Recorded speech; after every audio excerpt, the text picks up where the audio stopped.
fait de neige et de givre. J'ai hâte maintenant de voir tomber la neige, cette blancheur du ciel qui brille et qui protège, quand les grands souffles froids qui nous viennent du nord passent, brutaux, poussant les pauvres à la mort, sur un sol noir et dur, craquant comme les pierres, gelant les pieds, les mains et brûlant les paupières. Oh, la neige qui vient comme un manteau bien chaud, tendu sur l'homme errant et nu par le Très-Haut. Et si jolie à voir, minuscules étoiles, que tisse en broderie un ange pour ses voiles, et qui, voyant combien grelotte ici-bas, déchire sa dentelle et nous la jette en tas.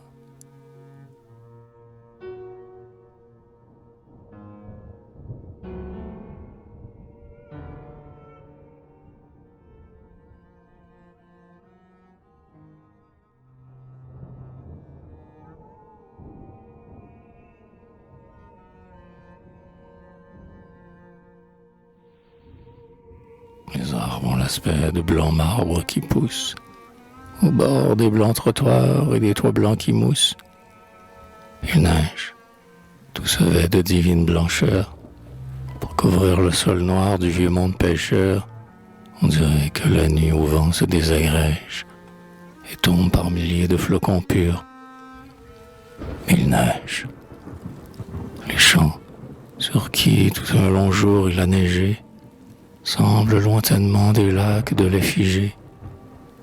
Dans les chemins ouatés où l'air froid souffle, il teinte une argentine voix de grelot, vite éteinte. Les petits enfants s'exclament, réjouis, par le poudroiement clair du ciel de mon pays.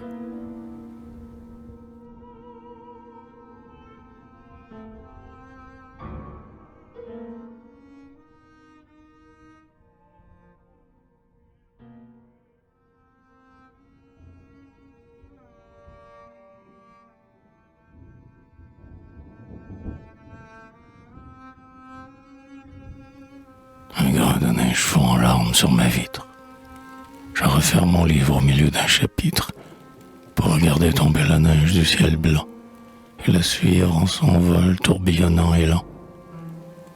Elle est molle, elle est vive, elle est fantasque et folle. Elle plane, elle flotte, elle vogue, elle vole. Elle est frivole et grave.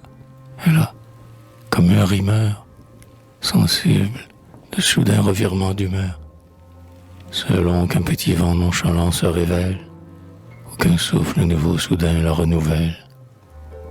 Mais tout cela finit, pour elle comme lui, par de longs pleurs coulés par de l'eau qui fuit.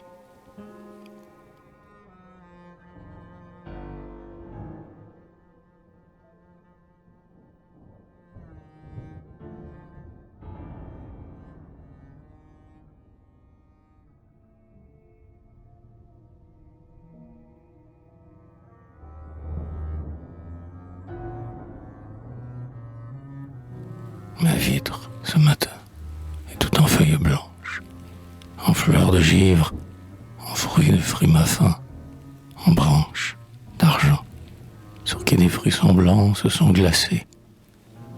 Des arbres de vermeil l'un à l'autre enlacés, immobiles, ont l'air d'attendre qu'un vent passe, tranquille, molle et blanc, calme petit espace, où tout a le repos profond de l'eau qui dort, parce que tout cela giant, sensible et mort. Vision qui fondra dès la première flamme, comme le rêve pur des jeunes ans de l'âme.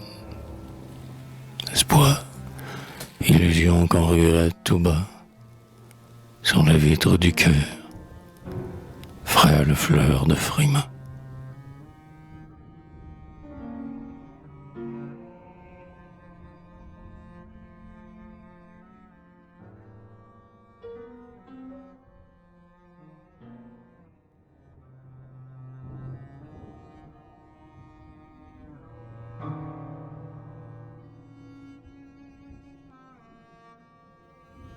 Par ces longs soirs d'hiver où, fatigués des livres, les yeux suivent l'effet sur la vitre des givres, dessinant d'un pinceau lent et mystérieux, sous l'inspiration des grands vents furieux, des jardins, des forêts blanches et toujours calmes, de fantastiques fleurs et de bizarres palmes. Ces soirs-là, comparant l'ombre qui rôde en lui à la blanche splendeur des choses de la nuit, le poète isolé du monde, dans sa chambre, rêve à la grande paix des tombes de décembre et du linceul dernier amoncelé sans bruit, qui, sous le ciel empli de clairs de lune, lui,